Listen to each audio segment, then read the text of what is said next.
You know that feeling when someone you love looks at you like you're a disappointment, like everything you do is just not enough? Yeah, I lived with that look for 7 years. My name is Rebecca. And this is the story of how I went from being my father's greatest embarrassment to standing on a stage in front of 3,000 people, watching his face turn white as a sheet. It was a Tuesday morning when everything fell apart. Family dinner night. I was sitting at my parents' dining table, the same one where I'd done homework as a kid. My mother had made lasagna, my younger brother Marcus was on his phone, and my father sat at the head reading the newspaper. "So, Rebecca," my father said without looking up, "are you still doing that receptionist thing?" I felt my jaw tighten. "I'm a client services coordinator, Dad.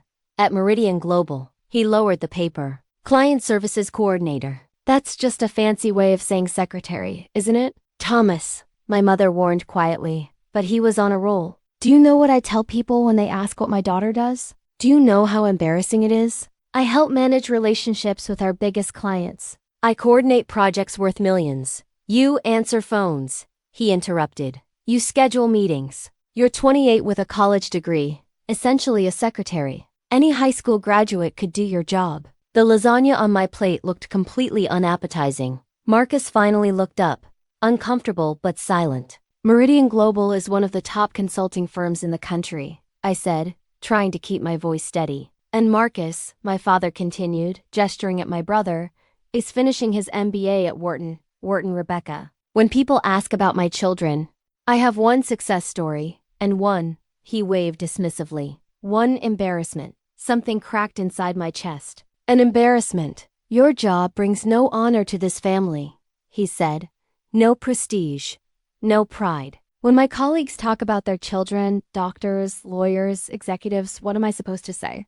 That my daughter arranges conference rooms? I work hard," I said, hating how small my voice sounded. "Hard work at the wrong job is still a waste. You should have gone to law school or gotten your MBA like Marcus. Instead, you're stuck in a dead-end position doing work a trained monkey could handle. You've chosen to be mediocre, Rebecca, and that reflects on all of us." I stood so fast my chair scraped loudly. "Thanks for dinner, Mom.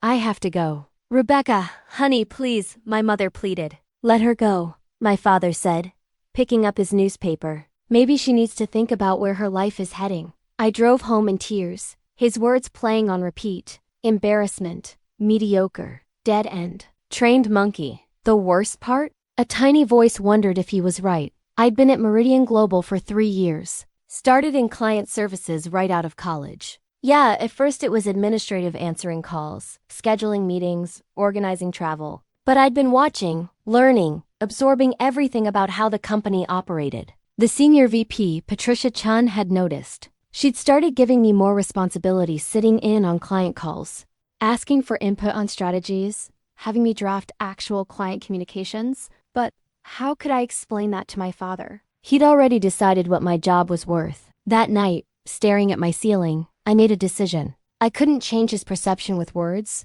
but maybe I could change it with results. I decided to stop trying to explain myself and start proving myself instead. Not to make my father proud, I was tired of chasing that, but to prove to myself that I was more than his words made me feel. I had no idea how completely that decision would change everything. The morning after that disaster, I walked into Meridian Global with something new, determination that had nothing to do with seeking approval. The building was impressive, 42 floors of glass and steel, our company occupying the top 15. I knew which elevator was fastest, which floor had the best coffee, exactly how many steps to Patricia Chun's office. "Morning, Rebecca," James from IT called as I stepped off the elevator. "You're here early." 7:15 a.m. Got a lot to do. That was an understatement. If I was going to prove myself, I needed to be indispensable, not just good, indispensable. My official role was Client Services Coordinator for Healthcare. On paper, I managed administrative and logistical needs.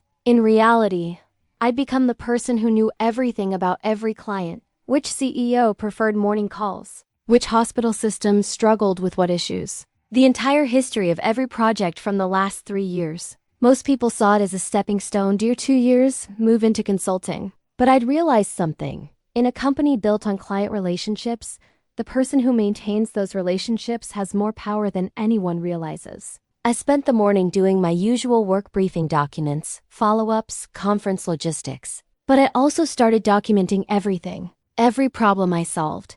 Every miscommunication I prevented. Every insight I offered that ended up in client presentations.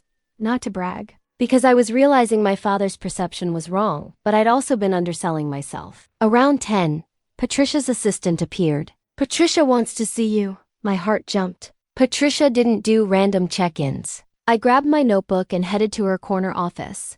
Patricia was mid-50s, sharp silver bob, brilliant but intimidating. "Sit," she said without looking up. "I need your honest opinion." Of course. She turned to face me. "We're about to lose Northwestern Memorial." My stomach dropped. Northwestern was huge, a $4 million annual contract. Their new CFO doesn't see the value. She thinks she can get cheaper services elsewhere. And honestly, after reviewing our deliverables, I'm not sure I can argue. The work has been adequate, not exceptional. Who's leading the account? Richard Townsend. I kept my expression neutral. Richard was good at winning business, charming, confident, but terrible at maintaining relationships. He treated support staff like servants. "You talk to their team regularly?" Patricia asked. "I coordinate all Richard's meetings with them. I speak with their operations director, Sandra Martinez, twice a week minimum." "What does she actually think of us?" "Off the record. Dangerous territory." "Off the record?" Patricia nodded. "Sandra thinks Richard doesn't listen. He comes in with predetermined solutions instead of assessing their needs. Our last report recommended things they'd already tried 2 years ago. Richard would have known if he'd reviewed the intake notes, but I trailed off. But he didn't. And you know this because? I read all the files when organizing archives last year. I mentioned it to Richard before he started that report, but he said I was overstepping." Patricia's eyebrow raised. "Did he?" "I have the email." She smiled slightly. "I'm sure you do." She walked to her window. "Do you like your job?" The question caught me off guard. "Yes, I do." "Why?" I thought about my father's words, then pushed them aside. "Because I'm good at it. I like solving problems and building relationships. I understand how pieces fit together." Because I hesitated. "Because I know I could do more if anyone would let me." Patricia looked almost pleased. "I was hoping you'd say that." She pulled out a file. "I need someone to save Northwestern Memorial. Someone who understands their needs, has relationships with their team, and can build a proposal that reminds them why they hired us. I'm taking you off administrative duties for 2 weeks. Your job is to fix this." I stared. "Me? But I'm not a consultant. You have something better than credentials. You have institutional knowledge and client relationships. If it works, we keep $4 million. If not, we were losing it anyway." "What about Richard?" "I'll handle Richard. You handle Northwestern." I left her office in a daze. This was my chance. I spent that day buried in files, pulling together everything about Northwestern challenges, goals, past experiences with us. I called Sandra Martinez, set up a meeting, made lists, diagrams, ideas. When I finally left at 9 p.m., I felt more energized than I had in months. I didn't call my father. What would be the point? He'd just diminish it. I was done explaining. I'd let my results speak instead. The next 2 weeks were the most intense of my life.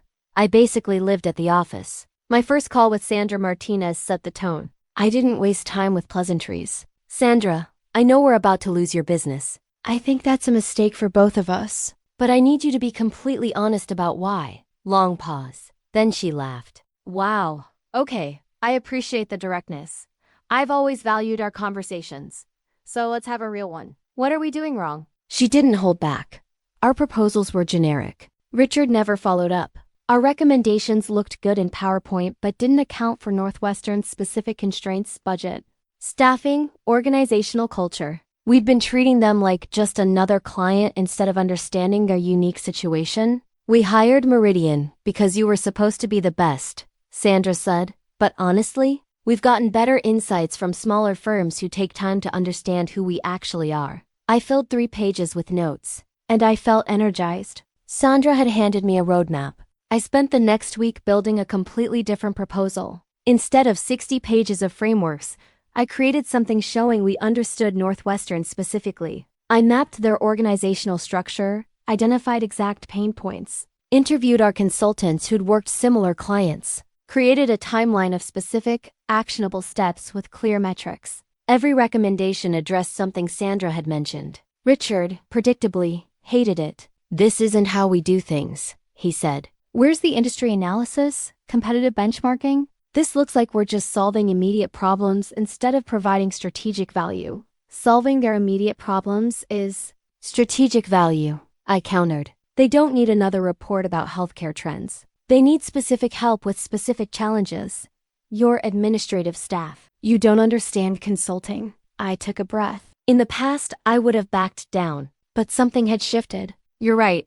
I'm not a consultant, but I talk to Sandra twice a week. I've read every report we sent them. I know their budget cycle, staffing concerns, strategic priorities. Right now, they're about to fire us because we've been sending generic work instead of solutions. So either we try something different, or you explain to Patricia why we lost $4 million because you didn't want to listen to the person who maintains the client relationship. We stared at each other. Then Richard looked away. Fine. Present it to Patricia. But this is on you if it fails. Agreed. Presenting to Patricia was terrifying. I'd formatted presentations before, but this was my work, my ideas, my neck on the line. I walked into her office, hands barely shaking. Show me what you've got. I launched into it. As I walked through each section analysis of Northwestern's situation, targeted recommendations, implementation timeline, I watched Patricia's expression change from neutral to genuinely impressed. When I finished, she sat back. This is excellent work. When can you present to Northwestern? My heart leaped. You want me to present? It's your proposal. You built the relationships. Sandra trusts you. Yes, I want you to present. Richard can be there, but this is your meeting. She paused. Ready? Was I? Yes, I'm ready. The Northwestern presentation was scheduled for Friday. I spent every spare moment preparing, anticipating questions, rehearsing delivery, knowing every detail inside out. Thursday night, my mother called. Your father wanted me to invite you to dinner Sunday. Marcus is bringing his girlfriend. I can't. I have a big work thing. Oh, he's been asking about you. I think he feels bad. If he feels bad, he can apologize. You know how he is. Mom, I love you, but I can't do this right now. I hung up feeling guilty but liberated. For the first time, I'd set a boundary. Friday arrived. I wore my best navy suit, practiced my opening in the car. Patricia, Richard, and I drove to Northwestern together. Richard gave unsolicited advice about presentation style. Patricia told me, "You've got this." Sandra Martinez met us with Northwestern's CFO, Diane Chang, the woman who wanted to drop us. Diane was early 40s, zero patience for BS. We've already talked to 2 other firms, Diane said. Sandra insisted I give you one more chance. Make it count. No pressure, right? We gathered in their conference room. I sat up and took a breath. Thank you for your time. I know you're considering ending our relationship, and I want to start by acknowledging we haven't met your expectations. You hired us for strategic value, and we've delivered generic work that doesn't address your specific needs. Diane's eyebrow raised. I had her attention. So today, I'm not selling you on Meridian's reputation or showing industry benchmarks you've seen 100 times. I'm showing you that we understand Northwestern Memorial specifically, and we can help solve the actual problems you're facing right now. I walked them through the proposal section by section. This wasn't just slides. It was conversation. When Diane asked questions, I had answers. When Sandra pointed out constraints, I explained how we'd accounted for them. Halfway through, Diane leaned forward, actually engaged. Sandra was nodding. Even Richard looked surprised. When I finished, silence. Then Diane spoke. This is the first time in 2 years anyone from your firm has demonstrated understanding of what we're trying to accomplish. Who put this together? I did, with team input. What's your role? Here it was. Client Services Coordinator. I manage our engagement with Northwestern and the relationship between teams. Diane looked at Patricia. She's not a consultant.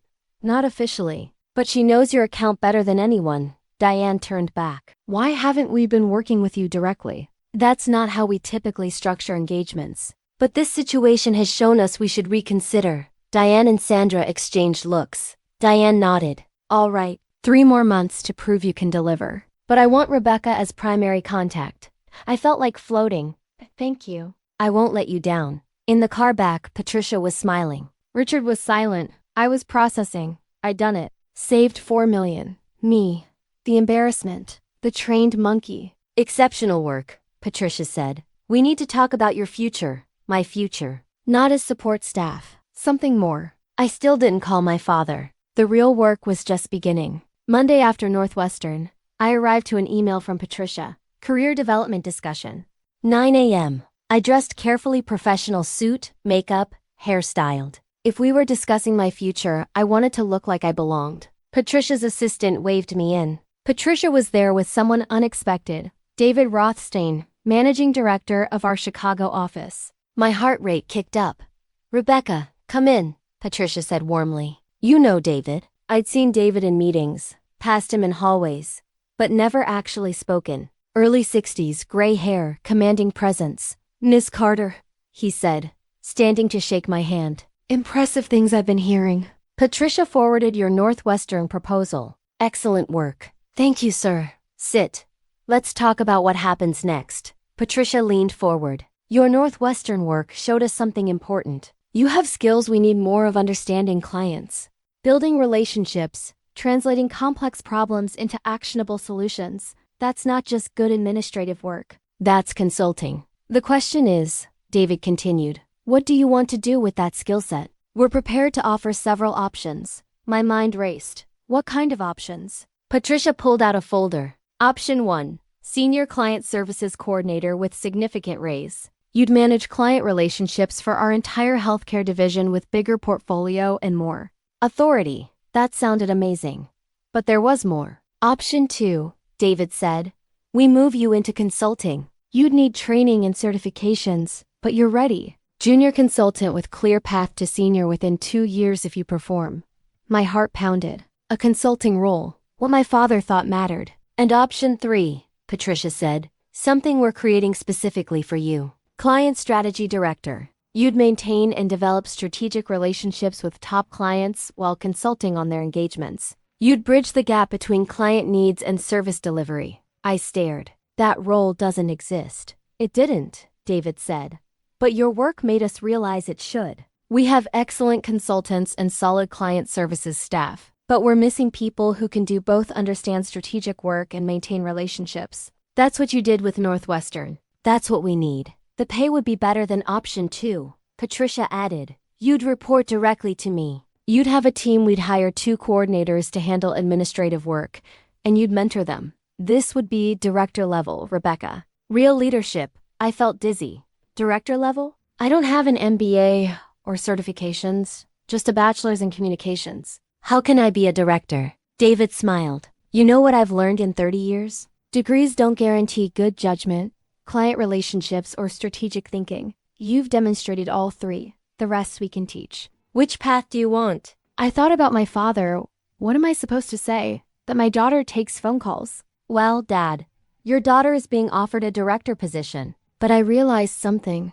I didn't want to choose just to prove something to him. I wanted the path that was right for me. Can I ask, if I take option 3, would I have real influence over how we work with clients? Could I push for changes? That's exactly what we want, Patricia said. You'd identify opportunities to improve client experience across the board. You'd have authority to change what isn't working. That sealed it. Then I want option 3. David and Patricia exchanged looks. Excellent. We'll draw up the formal offer this week. I walked out in a daze. Sat at my desk staring at my screen for 5 minutes. My phone buzzed. Marcus. Dad's asking if you're coming to Sunday dinner. I stared at it. Part of me wanted to text. Tell Dad I just got offered a director position. But I didn't. That would be letting him back in. Instead, I'll think about it. The next weeks were a whirlwind. Working with Patricia to identify accounts I'd take over. Interviewing candidates for coordinator positions. Sitting in on senior leadership meetings. And slowly, people started treating me differently. When I spoke in meetings, they listened. When I made suggestions, they were taken seriously. Richard Townsend hated it. He'd gone from dismissing me to having to work alongside me as a peer. Must be nice, he said one day, dripping sarcasm. Getting promoted without doing any actual work of moving up. Just sweet talk a client and suddenly you're a director. I'd learned to pick battles. The client was about to fire us. Someone had to save the account. By throwing me under the bus. By fixing actual problems instead of pretending they didn't exist. I poured coffee and turned to leave, then paused. You know the difference between us? When something isn't working, I try to solve it. You just blame someone else. I walked out feeling genuinely confident in my own value. But there was still one person whose opinion nagged at me. My father, I'd avoided family dinners for a month, claiming work obligations. True, I was working longer hours, but it was also avoidance. Finally, my mother cornered me. Your father's birthday is Saturday. Family dinner. You need to be there. Mom, I don't think he's your father. Whatever's happened, put it aside for one evening. Please, honey, do it for me. Guilt 1. Fine, thank you. And maybe don't mention work? He's been in a strange mood, and I don't want fights. Don't mention work. Don't mention the biggest thing in my life. I agreed because it was easier, but I felt that familiar frustration. Why did I always have to make myself smaller? The week before the dinner, I threw myself into work. Patricia had assigned me Lakewood Healthcare potential $15 million contract. If I could land this, it would be the biggest deal I'd ever worked. Initial meeting scheduled for the week after my father's birthday. I spent every spare moment preparing. You're going to knock this out, Patricia said when I showed her my prep. Complete confidence. Those words meant more than she knew. Complete confidence. When had someone last said that? Saturday arrived. I stood in front of my closet 20 minutes trying to decide what to wear. Something nice but not screaming. I have important career news I can't talk about. Simple dress. I drove to my parents' house, stomach churning. The house looked the same familiar brick, well-maintained garden. Memories tied up in this place. I let myself in. Hello? Rebecca! My mother appeared, pulling me into a hug. So glad you came. Marcus emerged with the woman. Hey, Becca. This is Jordan, my girlfriend. Nice to meet you. Then my father appeared. He looked older, more gray, new lines around his eyes. We just looked at each other. Rebecca, thank you for coming. Happy birthday, Dad. The evening was awkward in that particular family way when everyone's pretending everything's fine. Small talk over appetizers. Marcus told Wharton stories. My mother asked about my apartment. My father was weird, quiet. He kept looking at me with this strange expression, not usual disappointment. Something else. Halfway through dinner, Marcus accidentally opened the door I'd been keeping closed. So Jordan was asking what you do, Becca. I realized I don't actually know how to explain your job anymore. You got promoted, right? Everyone looked at me. My mother's eyes went wide with warning. My father's expression sharpened. Yes, I said carefully. That's wonderful, honey. My mother said too brightly. What's your new title? I could have lied, downplayed it, made it sound less impressive, but I was tired, so tired of making myself small. Client Strategy Director. I manage strategic relationships with our top-tier clients. Heavy silence. Director, my father repeated slowly. At the same company? Yes. How does someone go from answering phones to director level? And there it was. Even faced with my success, he had to question it. Something snapped. You want to know how? I set down my fork. I worked hard. I learned everything. I built relationships. I proved I was valuable. I saved a $4 million account. And I did it while you were telling me my job was an embarrassment any trained monkey could do. Rebecca, my mother started. Do you know what I realized, Dad? Your opinion says more about you than me. You decided I was a failure and nothing I said would change your mind. So I stopped trying. I just did my job, and I'm really good at it. Director level good. Whether you believe it or not. My father's face went red. You wanted me to be impressive so you could brag. You cared more about how my job made you look than whether I was happy or growing. And I'm done trying to earn your approval. I stood, hands shaking. I'm sorry, Mom. Happy birthday, Dad. But I can't do this anymore. I grabbed my purse and walked out.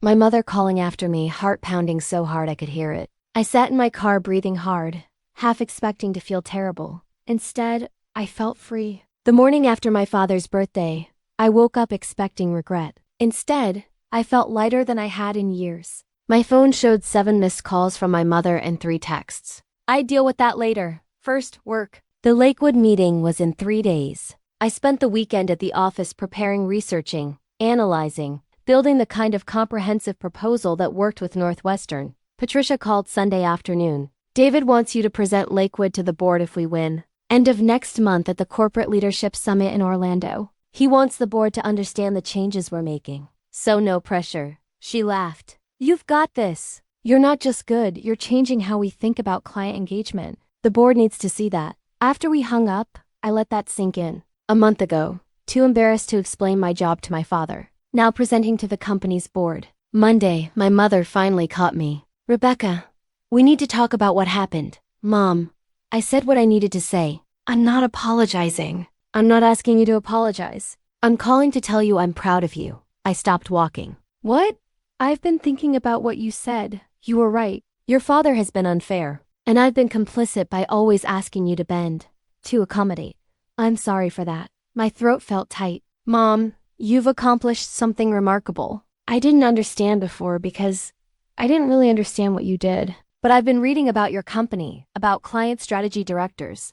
It's impressive work. You should be proud. And your father should be proud. If he can't see that, that's his failing. Thanks, Mom. That means a lot. We talked for 20 minutes about Lakewood, my career. Really talked, maybe for the first time in years.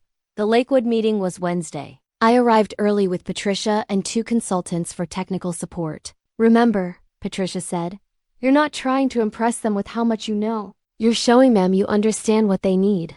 We met Northwestern's executive team CEO Dr. Michael Torres, CFO CMO, VP of Strategy. 5 people who could write a $15 million check. Dr. Torres greeted us. Kind eyes, firm handshake. I've heard good things about Meridian, but I'm interested in seeing if you're really different from other consulting firms. Can I ask what your experience has been with other firms? He smiled slightly. You're the first who's asked me that. Usually consultants launch right into their pitch without wondering what we need. Well, that's exactly the problem we want to avoid. I spent the next hour presenting, but also listening. When the CFO expressed budget concerns, I didn't just nod, I asked follow-ups, understood specific pressures, adjusted recommendations in real time. When the CMO talked patient satisfaction scores, I connected it to insights from similar systems. It wasn't just presentation, it was conversation. Partnership. At the end, Dr. Torres leaned back.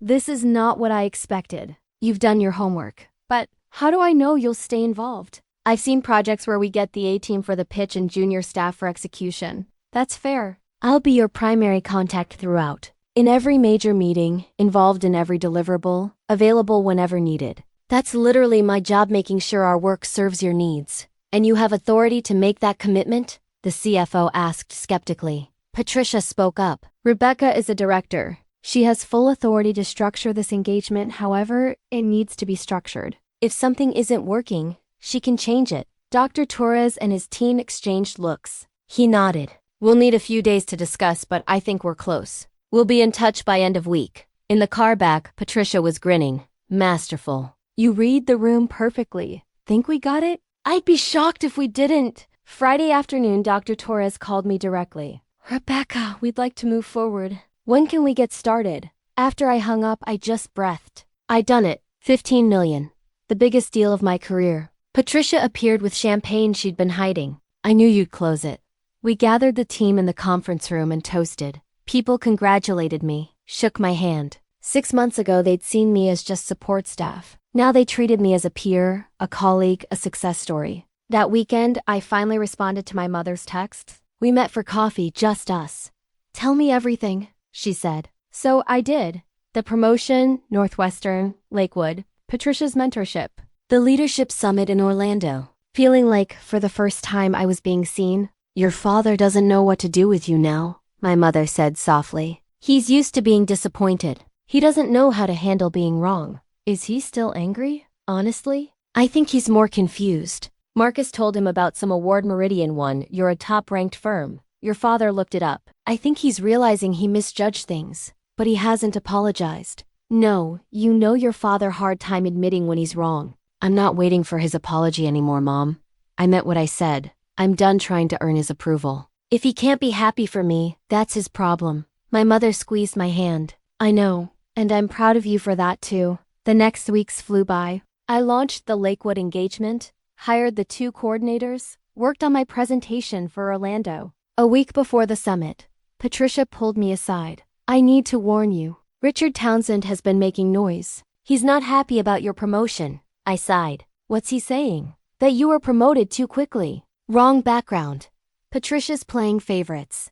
She held up a hand. I'm not worried. Your results speak for themselves. But I wanted you to know. Will it come up at the summit? It might. David's using your promotion as an example of rethinking talent development. Some old guard might push back. Great. So not only presenting to the board, but being the poster child for controversial HR policy. I spent the week polishing my presentation obsessively. Patricia reviewed it 3 times. David reviewed once and sent back, "This is exactly what we need." Well done. The night before my flight, my brother called. "Hey, Becca, heard you're doing some big presentation this week. Mom told you?" "Yeah."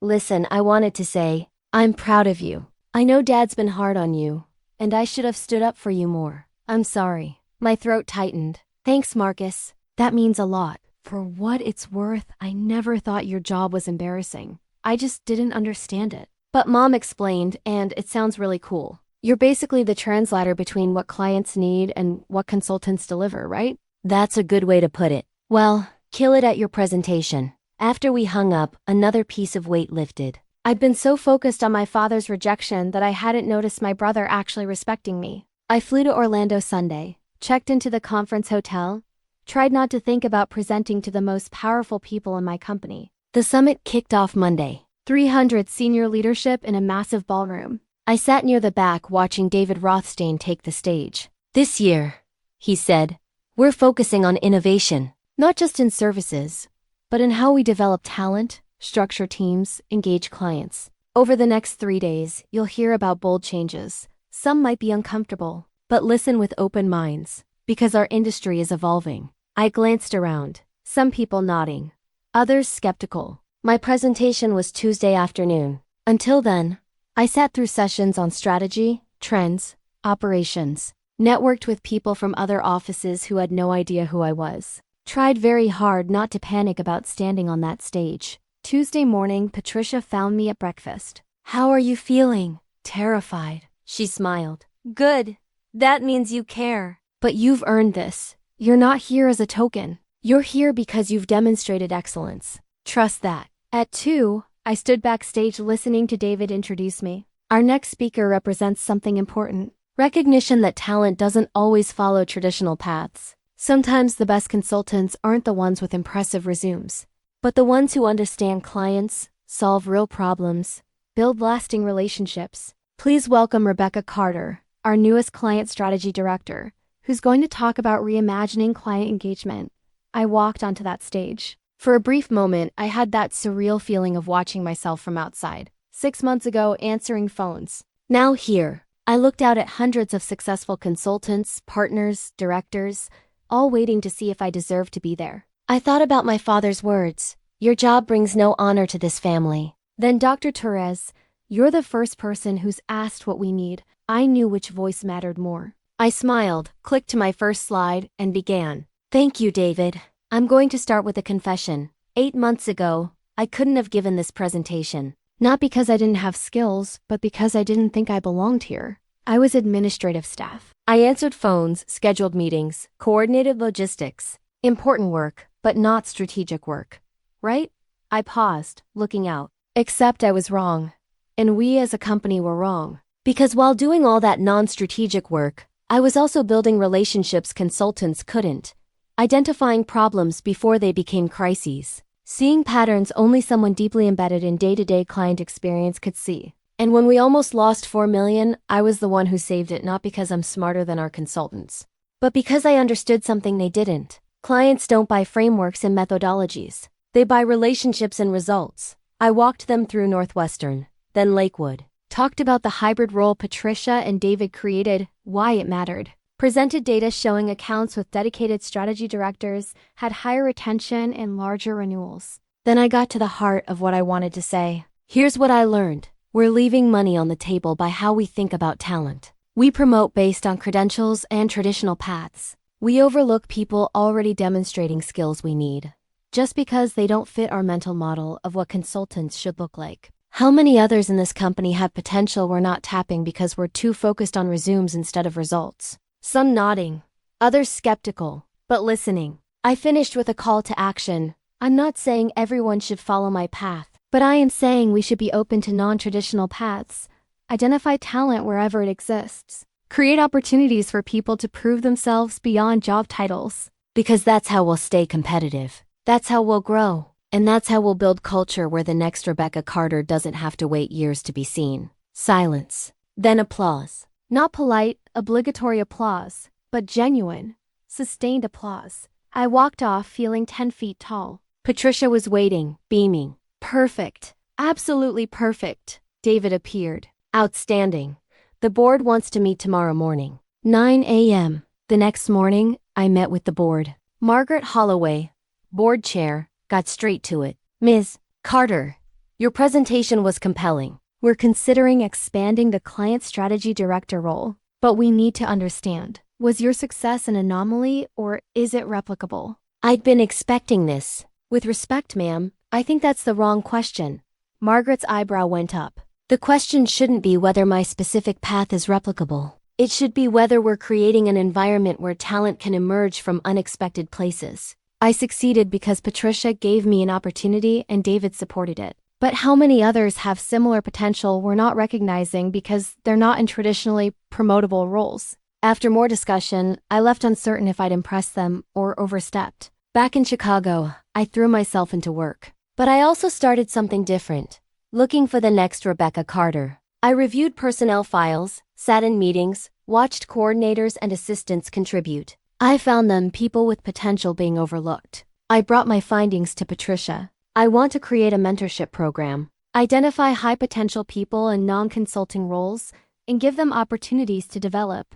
3 weeks later, David approved it. 20 participants to start. The program launched in spring. One mentee, Aisha, sent me an email. I never thought I could be a consultant, but you showed us there are other paths. Thank you for seeing something in me I didn't see in myself. That's when I knew this was what mattered. Not proving my father wrong, but helping others prove themselves right. Then Patricia mentioned the annual corporate gala. You should bring family. You're getting the Rising Leadership Award. My heart stopped. One of the company's most prestigious honors. I called my mother. I'm getting an award at my company's gala. Would you and Dad want to come? After some hesitation, I sent my father an invitation. His response was short but clear. He'd attend. The gala arrived. The ballroom was stunning chandeliers, elegant settings, hundreds of people in formal wear. I wore an emerald green dress and tried to calm my nerves. My parents arrived. My mother beaming, my father uncomfortable but present. After dinner, David took the stage to present my award. This year's recipient has not only excelled but fundamentally changed how we think about talent development and client engagement. She started in client services 3 years ago. Through dedication and strategic thinking, she's become one of our most valuable leaders. She saved a critical account, landed a $15 million contract, and created a mentorship program transforming our company. My mother squeezed my hand. This year's Rising Leadership Award goes to Rebecca Carter, our Client Strategy Director. Thunderous applause. My mother had tears. My father looked stunned. I walked to the stage, accepted the Crystal Award, and turned to face everyone. Thank you. 3 years ago, if you told me I'd be here, I would have laughed. Not because I didn't have ambition, but because I didn't think someone like me without an MBA and an administrative role could get here. I paused, finding my table. I learned something this year. Your job title doesn't define your potential. Your resume doesn't determine your worth. What matters is what you do with opportunities. And whether you're brave enough to prove what you're capable of when no one expects it. I saw my father shift. I spent a long time trying to justify my job to people who didn't understand it. But the truth is, I shouldn't have had to. The work spoke for itself. I just needed to trust that. My voice got stronger. When I was promoted, some people questioned it. But those were the same questions I'd been asking myself. Here's what I learned. The people who doubt you will always find reasons. The question is whether you'll let their doubts become yours, or whether you'll let your results speak. I looked directly at my father. Someone once told me my job brought no honor to my family, that it was embarrassing, that I was essentially a secretary who could be replaced by anyone. For a long time, I let those words define me. But not anymore. I know what I built. I know my value. And I don't need anyone's validation to know I deserve to be here. My father's face changed recognition, maybe shame. Thank you to everyone who supported me. And thank you to the people who doubted me. You gave me something to prove, and that made me better than I thought I could be. Standing ovation. I walked off floating. Back at the table, my mother hugged me fiercely. Patricia and David congratulated me. Then my father stood. Rebecca, can we talk? Outside? In the corridor, he looked uncertain. I owe you an apology. What I said about your job. I was wrong. Completely wrong. I waited. I didn't understand what you were building. I didn't see it. His voice cracked. I'm proud of you, Rebecca. I should have said that years ago. Those words felt good, but I realized something. They didn't complete me. I'd already proven myself. Thank you. I appreciate that. Is it too late to repair this? I thought carefully. I don't know, Dad. You hurt me for a long time. You made me feel like nothing I did was good enough. I'm sorry, he said, tears forming. I let my ego blind me. I've been passed over for promotion at my own job. I realized the things I valued don't guarantee anything. Meanwhile, you built something real, and I was too stubborn to see it. Something shifted inside me.